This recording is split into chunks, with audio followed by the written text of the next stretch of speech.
Monte, you got any plans for the big 3-0? Sleep. Sleep, hang out with the wife. I think we got a off day that day, so I don't know what my wife got planned, but whatever she got planned, we know we're going to enjoy it. We're all interested in your why. You know, after a professional baseball career, what's motivated you, and how are you doing it this year? What motivated me is always something that I wanted to do. You know, out of high school, I committed to Nebraska to play football and baseball.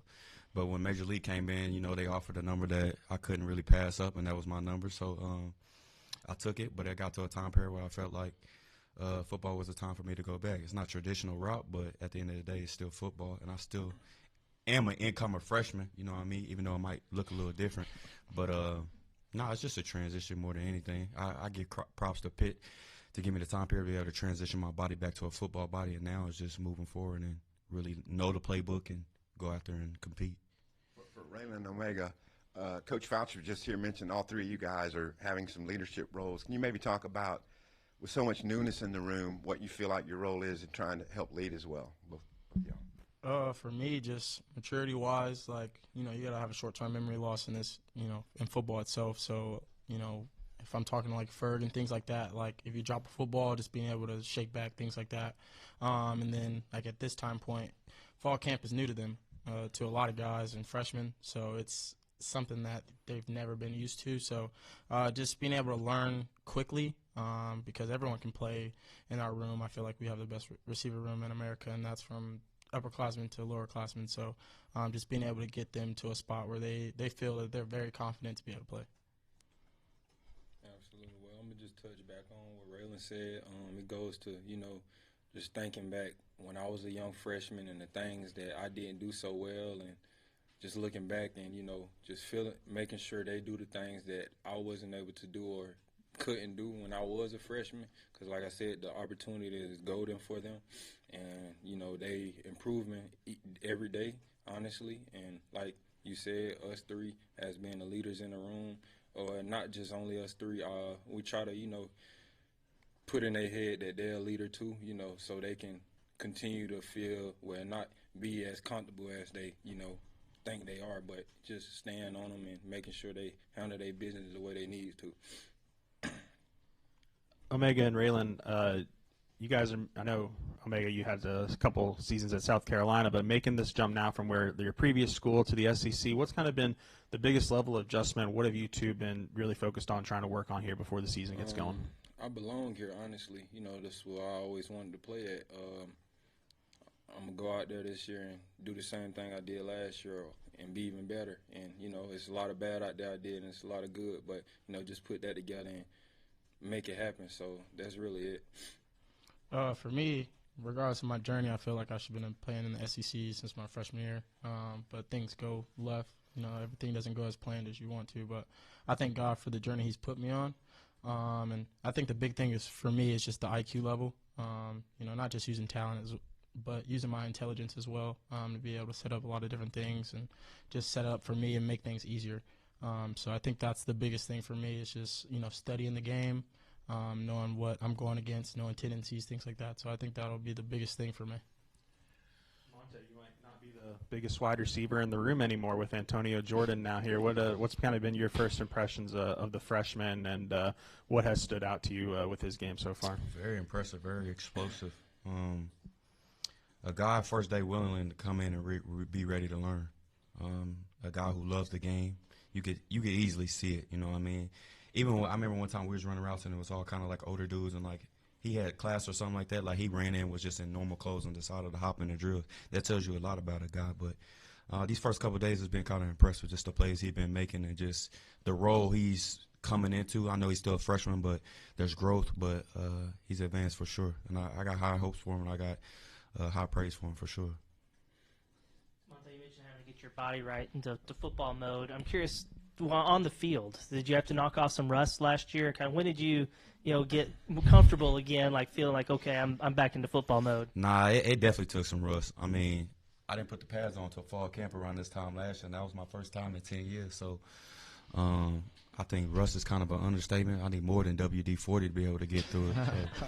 So, but no, it took its rust. I think when I got through probably, I'd say like the 5th or 6th game of the year, I felt like I started to transition and started to feel more fluid.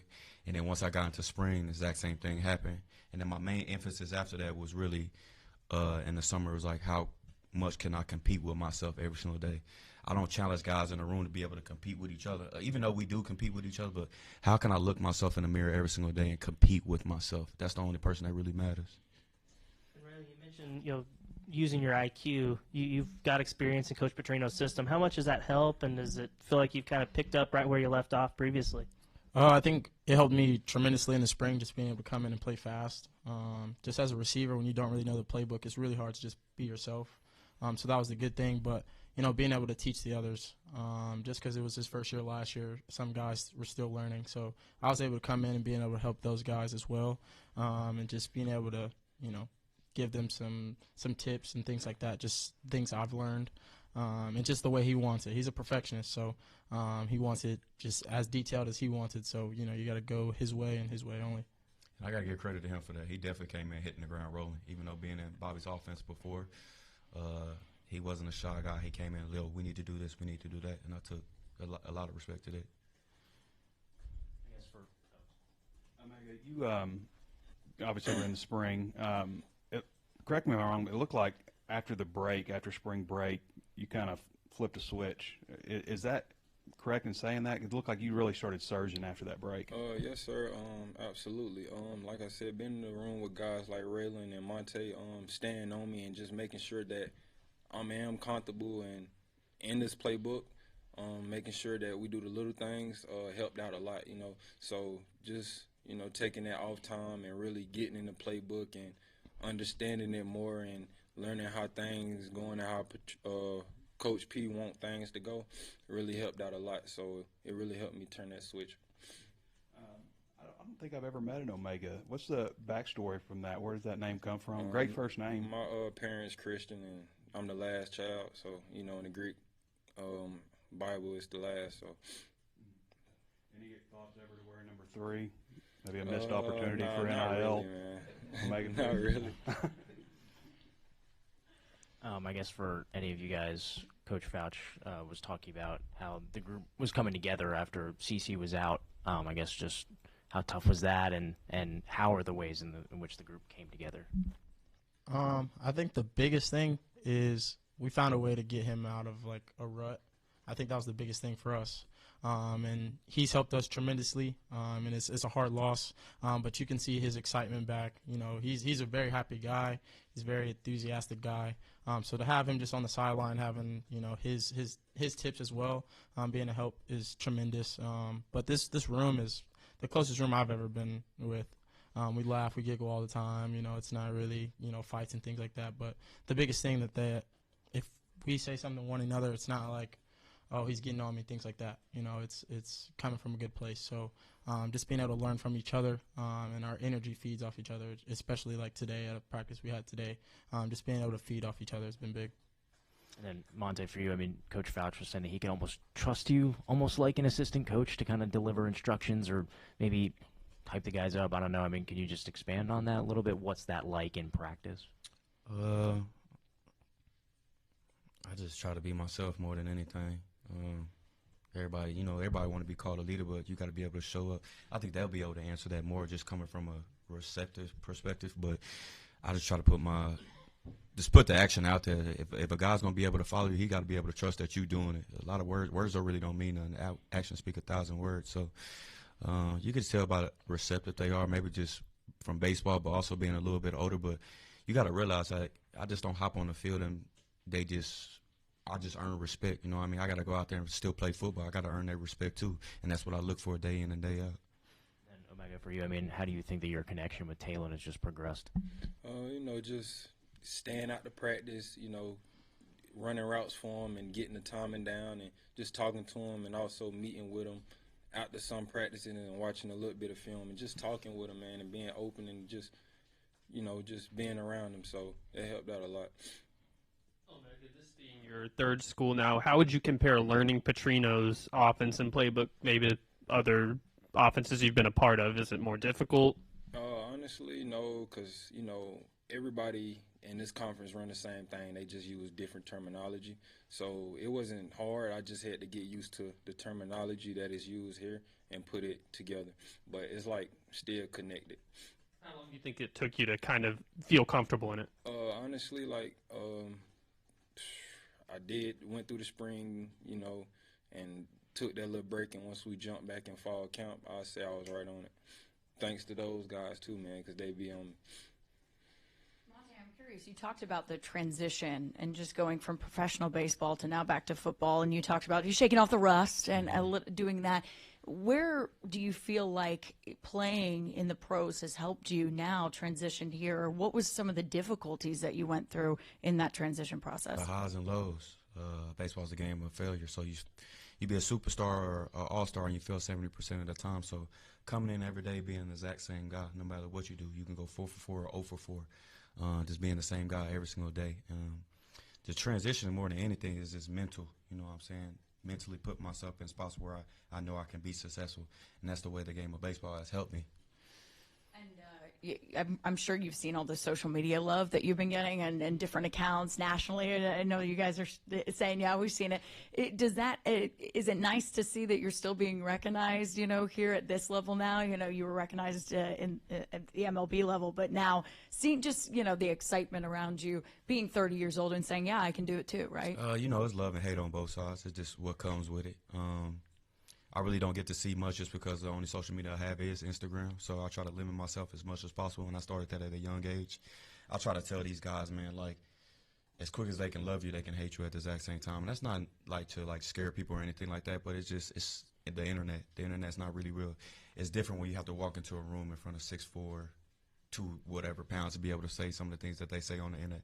But also on the flip side, they do give a lot of love. And I'll take it. I don't want to say I'll take it with a grain of salt, but like I said, I just try to be the same dude every single day. So I really don't even look at it and just be Monte. Stay focused. Keep your eyes on the prize. Raylen and Omega, I want to ask you about what he was talking about there when we had Coach Fouch in here. They said, he's truly like almost an assistant coach, Monte being an assistant coach in that room. What's he been like just as a leader of that room? And can you talk a little bit about just that leadership role? I tell him he has a dad tone. So You tell me I got to So it's just the way he talks to you. I think the biggest thing sometimes you got to hear the message. I think that was the biggest thing with young guys coming in, transfers, things like that. When we first heard him, we're like, why are you talking to us like that? But the biggest thing is just the message. And, he's done it before. So that's the best thing for us to just be able to hear him and, learn from him. And that's not even just football. That's if it's a car, if it's doing things like that, just certain things that we should do, shouldn't do, just learning from him and his mistakes and his success as well. So I think his message is always good. And I think the biggest thing with him being as a leader, that he listens to us as well. And that's the thing you have to do as a leader, is just being able to learn from, other guys as well, and not just feel like you're above everyone. So I think that's the biggest thing. Yeah, man. Unc, man. So when I first got here, man, I remember him giving me a ride home. We had a talk, I'm like, yeah, man, listen to everything he said, took it in, man. Like I said, he never told me nothing wrong. And the simple fact, like Raylen said, he's like a dad, man. He's going to put you in your place when you're wrong, and then he's going to let you know when you all right or doing good. And just the way he approached every day is, like I said, you can tell he's hungry and he's got a point to prove. So with that being said, I just think, overall, he's just golden, man, and he's that guy for real. And he's the guy to be around each and every day and to learn from. I'm curious, you've known Talon since y'all's high school days, and now you're about to do your first season with him in college football. How has he grown maybe since y'all were in high school, and how have you seen him grown over the past maybe 5 months since you've been here on campus? Sure, I've known him since elementary school, but in high school I remember, he was trying to gain weight. He'd have 4 PB&Js in the morning, things like that. Just seeing his grit, he hasn't changed a bit. That's the biggest thing, and he's hungry just to make us successful as well. I told him one day, we go as he goes. And so, our dreams are on his dreams as well. So he holds himself to a high standard. he holds us to a high standard as well. You know, if we're just walking around, we're going to throw the football, do something. We're going to talk about football. We're going to find out, like, if it's a certain concept, what you want to do, how he wants to do it, things like that. Like, we're just always talking football. But at the same time, he's a man of God as well. Being able to, you know, get us in Bible studies, things like that, just being able to get us outside of football. It's not just football with us. I feel like that's the biggest thing with his family, things like that. You know, he cooked the other day before camp, you know, making burgers, things like that. Just doing things so everyone else can feel like a family. So he does that, and he's always going to have a smile on his face. He's hard on himself. So you sometimes just got to pick him up and just, you know, it's one play and one day at a time. Has anything, now you're here in your second year with Talon, has anything stuck out to you in terms of his development, whether that's on the field, off the field, from year one as a starter here to now year two? The confidence. You could definitely see the confidence level start to go up. I think everybody knows the stats, and everybody talks about year two and Bobby. So, me personally, I expect a big jump from Talon. I think he's going to do great things and be able to push this school to heights that we internally believe that we can believe. We don't really care about the outside noise and what they have to say, but I think Talon's going to be a great leader and a great player on the field. One more question for you about your journey here. Do you remember, like, when in the post MLB career you were like, the idea came, like, maybe I should do this, like, you know, not even really taking it seriously, but maybe I kind of want to do this? After the 2021 year, year 2021, and then it was close to getting around spring training time, and I had a couple schools. I had Nebraska call me, a couple other schools call me asking if I wanted to play football still, and I felt like at that time period it wasn't really time yet, just because I don't like leaving something where I feel like there's a what if there. So I gave it a couple more years, and then after that, I was like, all right, now I'm ready to go. And I made the decision to be able to, you know, talk to schools and stuff like that. And I picked Arkansas because SEC, family. Pitt is really huge on family, and it's close to home for me, so I'll be able to take care of my kids and be able to travel home. My family be able to see me too. So just to confirm, like, even when you were still playing baseball, it was in the back of your mind, maybe one day you want to go play college? After that 21 year, I got drafted in 14, so after 7 years, that was that kind of time period. I was just like, man, maybe it's probably time. But like I said, in that moment, I couldn't fully convince myself to do it. So 2 years later, that's when, boom, it happened. How do you go about telling teams, like, hey, I'm down to play football again? Like, how did Arkansas find out about you? Did you have, like, an agent putting out the word, or kind of how did that go? I had some people that, you know, they got connections and stuff like that. You know, when you hear about 27, 28-year-old trying to come back and play football, a lot of people think it's a joke. But I know myself, the people around me know me, how hard I work and how I go about my business. And like I said, I got in connections with schools. Some schools made offers and stuff like that to be able to come and play. So made my decision from there. And I feel like this was the place that it felt home. People don't know, this is my first ever offer from baseball from Van Horn. So it was just something about Arkansas that always stuck in my mind. Do you remember when you got that offer from Coach Van Horn, like how old you were? Like After my freshman year. Okay. After my freshman year, I took a visit down here. And then I want to say Todd Butler was the hitting coach at the time.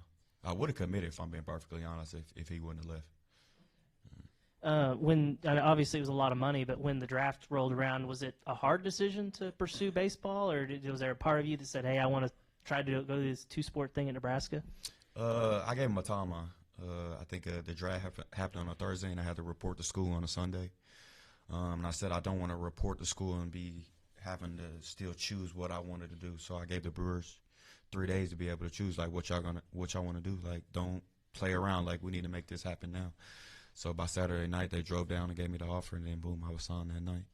I don't know how much free time you have with playing football now, but do you ever pick up a bat and go batting cages, or, like, do you ever do anything like that? I don't. I got kids, 2 kids, so I mean, my son, he picks up the bat for himself, be wanting to play around with it, but I really don't have time. I mean, it might be sometime in the future where I might, you know, go and be able to do that, but right now, nah, my focus is on football and my guys right here.